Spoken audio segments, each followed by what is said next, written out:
Welcome to Life List, a birding podcast. In the early part of 2024, I had the opportunity to guide 3 different India tours for Hillstar Nature. One was to Western India, to the state of Gujarat. There we sought out an array of birds and mammals. We went to see crab plovers, Indian skimmers, Asiatic lions, the herds of blackbuck at Velavadar National Park, a harrier roost that sometimes numbers in the hundreds, sometimes even thousands. We looked for striped hyena, for Indian wolf, jungle cat, and also for Indian onager, aka the Indian wild ass. After that, I moved on for another tour to the jungles of central India. Famous as a stronghold for tigers, we went to Madhya Pradesh, a large state smack in the middle of India, and had great success in the jungles there, looking for tigers and getting to spend some time with them, and also seeing a host of great Indian birds and other mammals too, including several leopards and sloth bears. We finished with a third tour south of Delhi to fabled Bharatpur, an incredible wetland area full of ducks and shorebirds, lots of herons and other waders, and then made our way also to the Chambal River Sanctuary, which is a cursed river, or so the legend goes, but that means that actually mostly the locals tend to ignore it, and it actually is more full of wildlife as a result. Then we finished up with a visit to the magnificent Taj Mahal, which is really something that has to be seen to be believed. But prior to all of this, I went on a scouting mission. Now, for a guide, there is possibly nothing more fun than going on a trip to scout out an area. Literally, your job is to go someplace that you think is probably really cool, get to know it, learn as much as you can, see the birds, try to collect some imagery, and suss out the logistics, the lodging, the food, figure out where the restrooms are, and just get to know the area, learn an area, talk to the people. And this is a richly rewarding experience, as you can imagine. On this trip, I went to scout the area around Corbett National Park. And Corbett, I discovered, is not only India's first national park, but actually was apparently the first national park designated in all of Asia. It is well known as a place where there are tigers and lots of other birds. And after I spent 5 nights in the area, I had seen quite a lot of birds and some mammals too. In contrast to some other areas in India, Corbett was an area I wanted to visit mostly for the birds, trying to see some Western Himalayan endemics and specials, and just to do some Himalayan foothill birding. And it really was a thrill. Now, at the conclusion of my time there, I realized there were some things I would do different. And of course, that's why you scout in the first place, right? Is to suss things out, figure out the best order of operations, and in the end, to polish up a tour that you think will be something that people will just really absolutely love doing. And as much fun as it was an investment of time and money, but thankfully it was also a lot of fun, and it is a place I am excited to return to. So what you're going to hear here is an unusual array of segments, something that we haven't really done much before. But I recorded a number of segments from basically fresh from the field, just recently back to the hotel, in some cases even walking around still out in the field, describing what we saw. And following my visit to Corbett, I went to Gujarat, which is the westernmost state in India. It is where the current Prime Minister, President of India, Modi, is from there. It's where Gandhi was born and raised. It's a fascinating region, a great area for both mammals and birds, as I mentioned. And I detail some of what we saw there at the Little Rann of Kutch and some other areas. When I finish out that section, you'll hear a recording of some demoiselle cranes.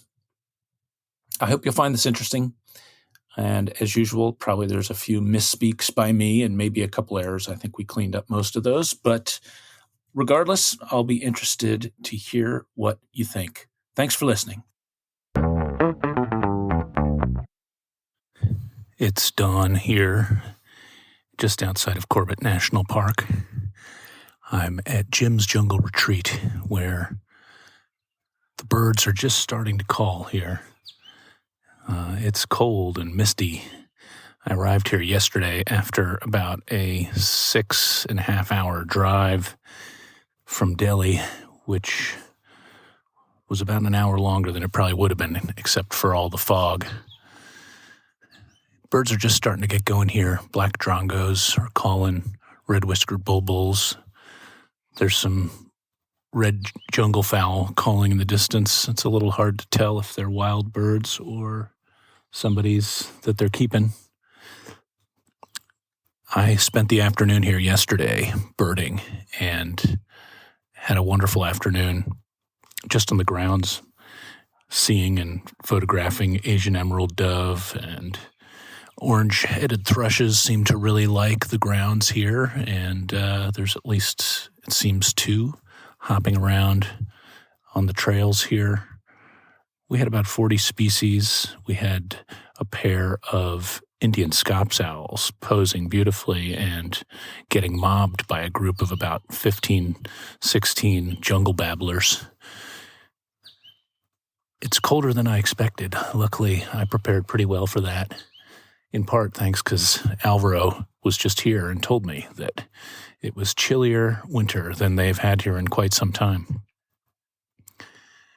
In a couple hours here, we're going to head into Corbett National Park proper, and tonight we'll be staying at Dikala Game Reserve Ranger Station, and that, I believe, is the top eBird hotspot in all of India. So, needless to say, I am pretty excited about the next couple days scouting here before my tours begin. After this, I've got Gujarat, but for the next few days here, I'm birding Uttarakhand and really trying to get to know a different part of India. Still walking the trails here at the lodge, and I just flushed a chital, small deer, and there are langur monkeys starting to stir and walk the trails. And it's impossible not to notice the large electric fences that have been erected around the property here. Because, yes, there are larger mammals that one could run into here, including elephants and also large cats, although I'm not sure that the fences would do much for them. There are tigers in numbers here at Corbett, although they're less frequently seen here than some other national parks in India. There's plenty of them. It's just dense habitat. They can be hard to find. And there's also lots of leopards. So, anyway, as I'm out strolling the trails solo here at sunrise, definitely thinking about large mammals and that chital, the deer, definitely gave me a little bit of a start. I'm enjoying my first morning here at the Dikala guest house on the Ranganga Reservoir here pretty deep inside Corbett. This is, I believe, the number 1 eBird hotspot in all of India. And we just had a nice morning drive. We're about to have breakfast. It's been quite chilly again, and I'm trying to avoid these rhesus macaques, which all seem to think that I have food and are sort of following me around and trying to get into my room periodically. So that has been an interesting experience. But quite a beautiful scene here. The sun's been rising through the mist. Even though it's been quite cold, it's been really misty. But we birded the sal forests, beautiful cathedral-like huge sal trees, some of which must be over 70 feet tall or more. Apparently they live for over 100 years, some of them. That makes up about 70% of the forest here. Yeah, there's smaller numbers of other trees, including jamun trees, which are fruiting right now and providing some good food for some of the red-breasted parakeets we saw this morning, and lots of plum-headed parakeets and other frugivores. Lots of red-whiskered bulbuls and red-vented bulbuls around.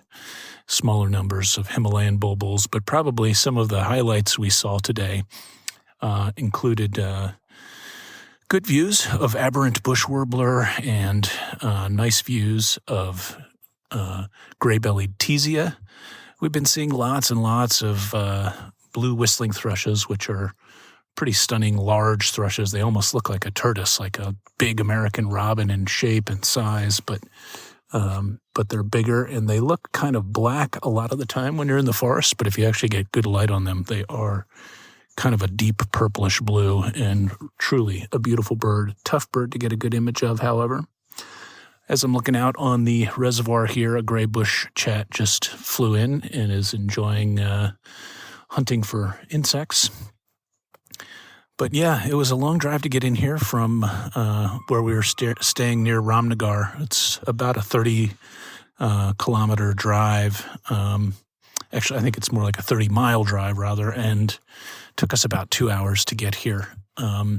Once you're here, you're really kind of remote. There is no cell service here, and I think they max out at the guest house here of about 40 guests, and it's a nice site, but it's a little bit basic.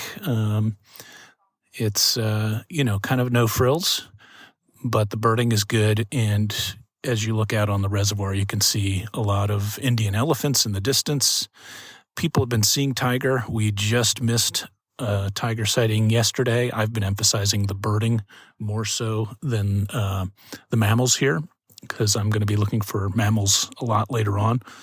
Although I have been glad to see the elephants, because those can be harder to find in Madhya Pradesh, where I'll be later on, so I have enjoyed seeing those. But just before we got to one location, there were 3 jeeps that had converged and had watched a tiger take and kill a chital, which is a small deer, also called spotted deer.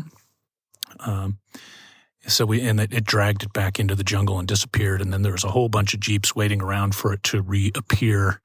I don't think it did. Also sort of sad, definitely sad, and a reminder of how delicate things are. As we left our lodge just outside of Ramnagar to come here into Corbett, I learned that just down the road from where we were staying the night, my first night there before we came here, there's locals that go and gather firewood. They're not really supposed to do this, but people need firework, and they're kind of living at the edge of existence, many of them.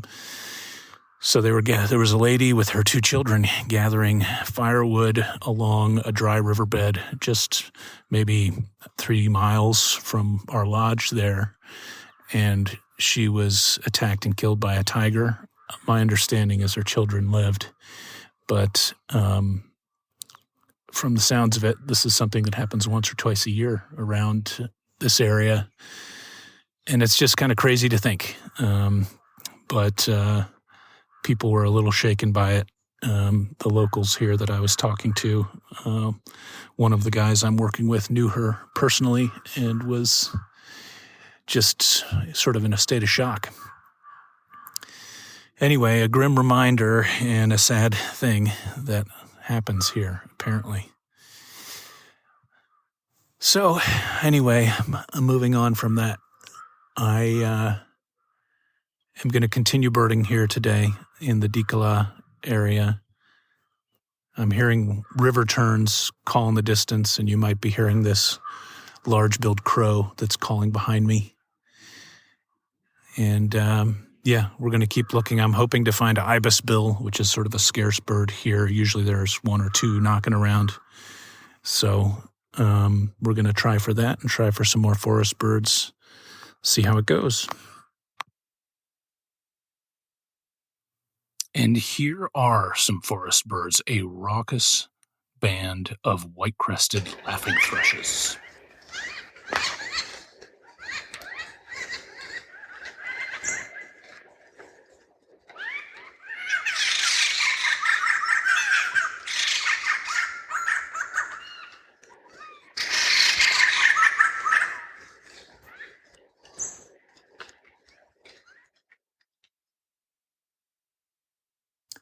I'll tell you what, I could really go for a beer right now. This is a different kind of place here. I'm sitting here trying to work on my photos after a thrilling day of birding here at Dikala. I'm sitting here trying to work on my photos. Power goes out, and almost within seconds, my front door to my hotel room here comes flying open, and there's a rhesus macaque sitting there looking at me. And I have to say I was quite surprised. I screamed at him and he ran away. But I was looking for a human to be there, and there was a primate, but it wasn't the kind I was expecting. Anyway, here in Dikala, we are really out in the sticks here, and power's in and out, and alcohol is forbidden, so I will not be having my beer tonight, and there's no cell service, so there's no Wi-Fi, and actually there's no meat served at meals here. It's strictly vegetarian, which I don't have a problem with, but I just thought was kind of interesting. And the food's actually been very good. But it has been a thrilling day. And as we're sitting here looking out at lunch on the Ranganga Reservoir, you can see hundreds of great cormorants in the distance and about 100 or so river terns flying around and smaller numbers of gray herons and great egrets and little egrets and what I imagine are probably some cattle egrets out there, although I'm not sure. There's some very distant white herons that are tough to identify. And meanwhile, the fish eagle show is been pretty great. There are lesser fish eagle flying around, and they seem to be engaged in some courtship. And the same is certainly true for one of my most wanted birds coming into this trip was Pallas's fish eagle, and we did get to see a pair, at least doing some pair bonding, if not some actual courtship. We were watching a male perched on a snag, and a female came in, landed right next to him, and they just started calling at each other, and it was really a spectacular thing to witness. So it's been fun. The fish eagle show has been really great, and yeah, some other highlights from today. Really enjoyed seeing yellow-bellied fairy fantail, which is, I think, a fairly new, I guess the fairy flycatcher family is fairly newly erected. And this was a bird that was thought to be a fantail for a long time. But you look at it and you can tell it's not. It's really got a different structure. And we had several good views of those today, and I think I got some nice photos. At lunchtime, I was just kind of hunting around. I was walking around the grounds here, and in one of the kind of little backyards of one of the little annexes here, there was a Himalayan rubythroat just feeding right in the open, kind of in this little walled-in yard, and I watched it for some time and eventually kind of crept around to a spot where I could photograph it, and I just sat and watched the thing forage for about 45 minutes. Beautiful Himalayan rubythroat. If any of you have fantasized about seeing Siberian rubythroat in Alaska, this is a close relative and a congener, same genus. But a much more range-restricted bird. It breeds here in the Himalayas and also sort of further north in Central Asia, but a special bird to see and a really good-looking bird as well. So that was nice. We also had another kind of real characteristic bird of this area, which was the black-chinned babbler. We had a few of those, really furtive little babbler hanging around in the sort of low understory, staying hidden much of the time, but popped into view a few times. Didn't manage to get any photos of that guy, but still was very cool to see. And we wrapped up the day with 3 great slaty woodpeckers, which is a bird I've been wanting to see for a long time. And I think it might actually be the largest extant woodpecker in the world. And we had a group of 3. They're often in little flocks. And we had a group of 3, calling and flying around and foraging. And then all of a sudden they took off and went way up into the air, flying across the river here and disappeared out of sight. So that was pretty darn cool. And we had nicer elephants and some big forest flocks today. There was the biggest forest flock we've seen, probably 40 to 50 birds, mostly Philoscopus warblers, leaf warblers, which are notoriously difficult to identify unless you get pretty good views. We've been seeing a lot of gray-hooded and whistler warblers, and those two seem to go around together as part of the flocks. So that was cool, seeing a couple big forest flocks. That's kind of one of the things I wanted to see here was these Himalayan forest birds just doing their thing. So got to see some of that. One of the flocks had nice maroon oriole, which is a bird I've been wanting to see for a long time. But yeah, for mammals, we missed barely seeing a tiger with 3 really like month-old cubs. So that would have been something pretty awesome to see. And but we saw lots of sambar, several sambar close, which is a really large deer, very dark, large deer, and lots of chital, the spotted deer, and barking deer, small numbers of them. And we heard them giving their alarm calls a lot, indicating that there were large cats around. We had a nice close golden jackal as well. So I have this my final night here of 2 nights, and tomorrow we're heading back to Ramnagar and then back to Delhi, but should get in a nice full morning of birding here in Dikala in Corbett National Park. We'll see how it goes. And here is a recording of that barking deer giving alarm calls as both a tiger and a leopard was spotted nearby. This is the barking deer, also called muntjac.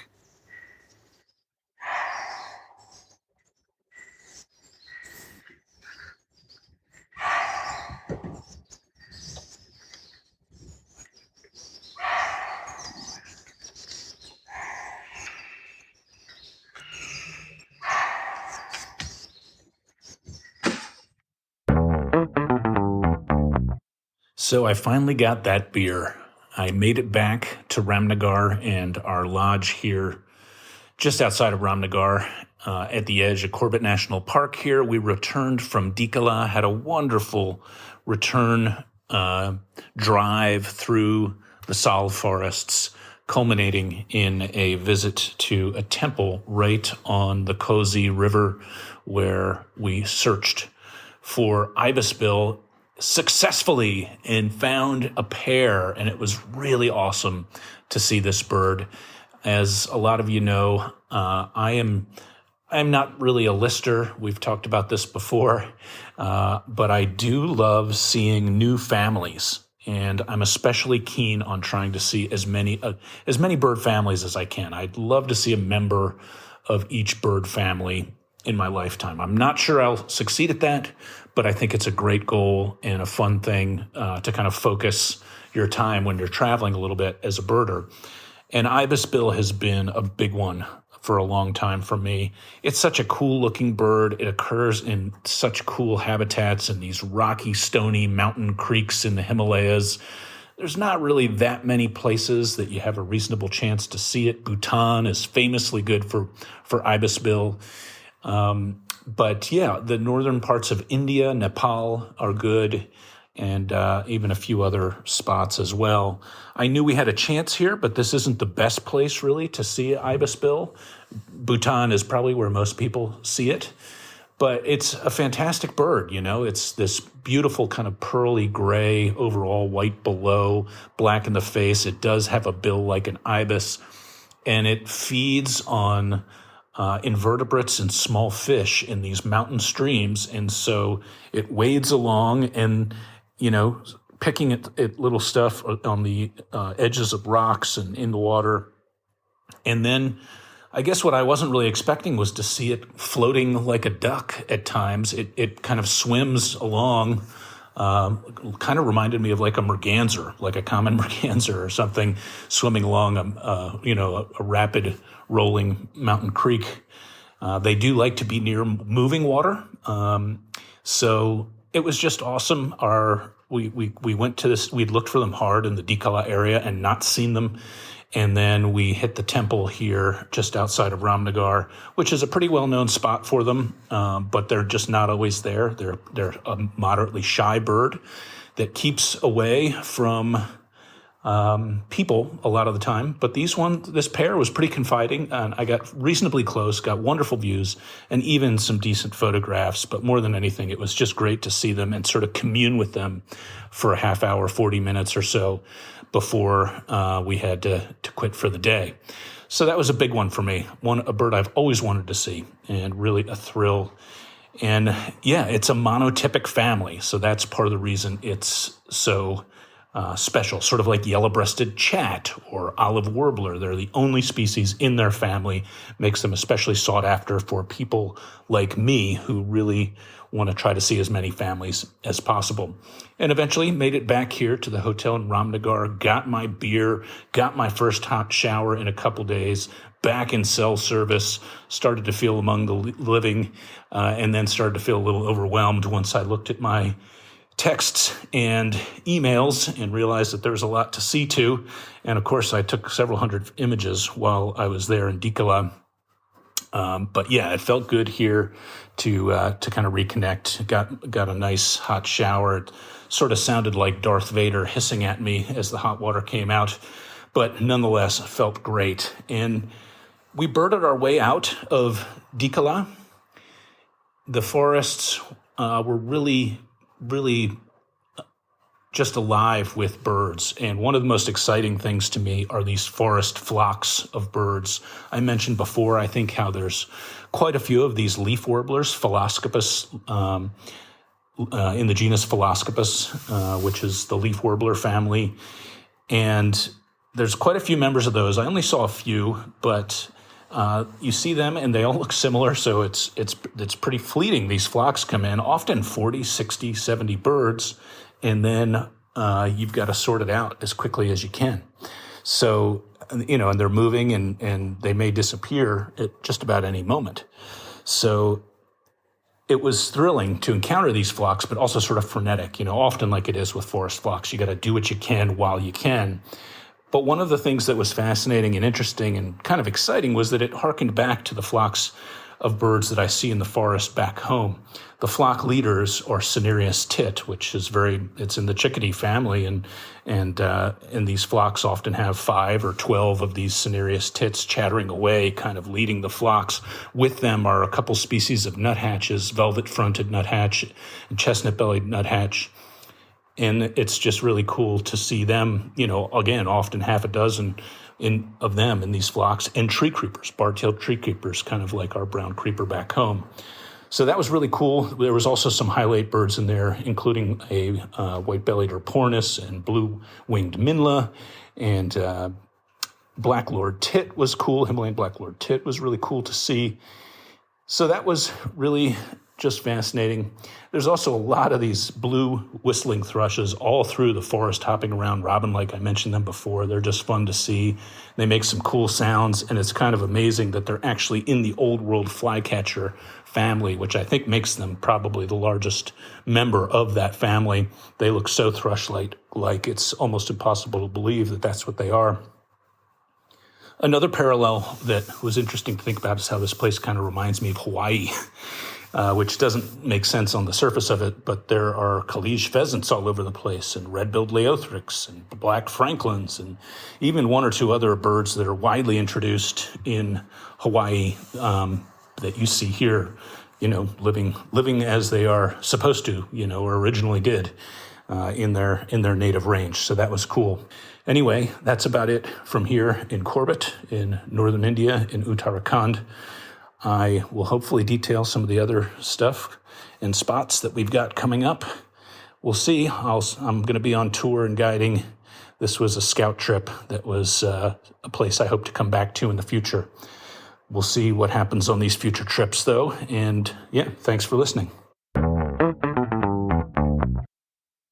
Hey guys, Molly here. If you're interested in hearing more about George's time in India and the rest of his recordings throughout his birding tour there in January of 2024, then you can check us out on Patreon. We have this episode up in its entirety, and we have more travelogues from myself and George and Alvaro, and listener mail is answered there as well. So thank you for supporting Lifelist.